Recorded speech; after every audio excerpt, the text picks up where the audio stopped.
by a judge of our own High Court, Iarla O'Neill, and what the Commission has said is what its considered opinion is. One other matter which has come up frequently is the notion of military expansion or a growing military commitment. Now, is there anything in Lisbon specifically committing Ireland to increasing our military presence? Well, what the referendum proposal does, and it's in the bill which was passed by the Dáil, is to state explicitly that the present arrangements for Ireland's military neutrality would continue.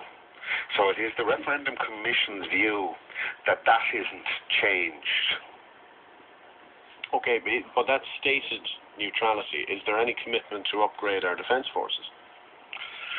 Well, I mean, I think certainly the Irish Defence Forces have said themselves that they need an upgrade, and that there are commitments, I think, to ensure that Irish forces can cooperate with, other EU forces. There is a clause called the Mutual Assistance Clause, for example, in the Lisbon Treaty, and that clause provides that member states have an obligation to aid and assist another member state which is the victim of armed aggression. Now, it's made clear that assistance is to be in accordance with the UN Charter, but the type of aid and assistance isn't specified. But it's also said that mutual assistance is expressly stated not to compromise the specific character of the security and defence policy of certain member states, and that includes Ireland's policy on neutrality. And of course, there are other avowedly neutral states in the European Union as well. Okay, there we must leave it, but I have to say, David, thank you very much for taking time to answer those questions this morning. Not at all, Will. Thank you indeed. David Waddell from the Referendum Commission, taking a variety of questions from taxation to military to the essence of why we are here, about to take a vote on the Lisbon Treaty and what it will mean if we vote yes and if we vote no. Now, the Labour Party has come out very strongly in favour of the Lisbon Treaty, particularly because they believe that the fundamental Charter of Human Rights is good for Ireland, for workers and for Europe. Here's what Labour Party leader Eamon Gilmore has to say. One of the most important reasons why the Labour Party is asking for a yes vote for the referendum on Thursday is that the Charter of Fundamental Rights will become part of the European Union treaties. Now, this will mean that citizens of Europe and of Ireland and working people will have additional rights in European law.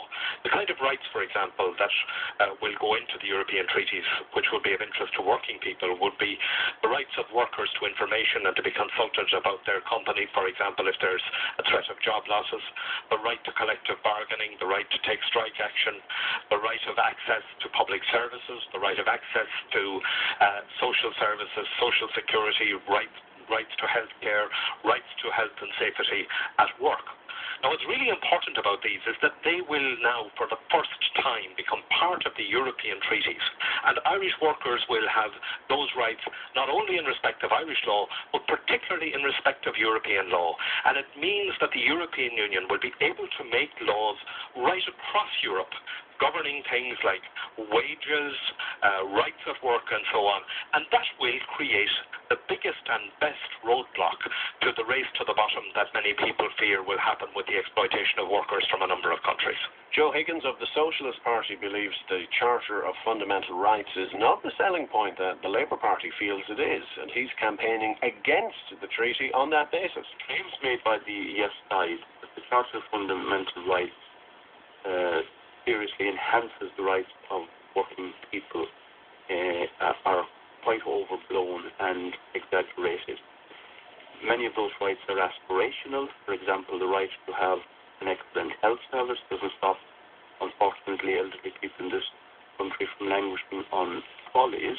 Fundamental rights gives no new rights whatsoever to workers within the European Union. The Charter, in fact, was proclaimed in the year 2000 and was taken fully into account by the European Court of Justice in numerous court judgments where they, in many cases, supported the rights of employers in the construction industry, for example, to exploit migrant workers, putting the right of business to establish and trade within the European Union before workers' rights.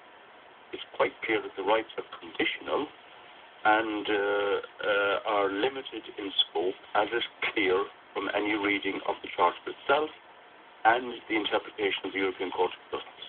Midlands 103 is 22 minutes past 11. Time to go.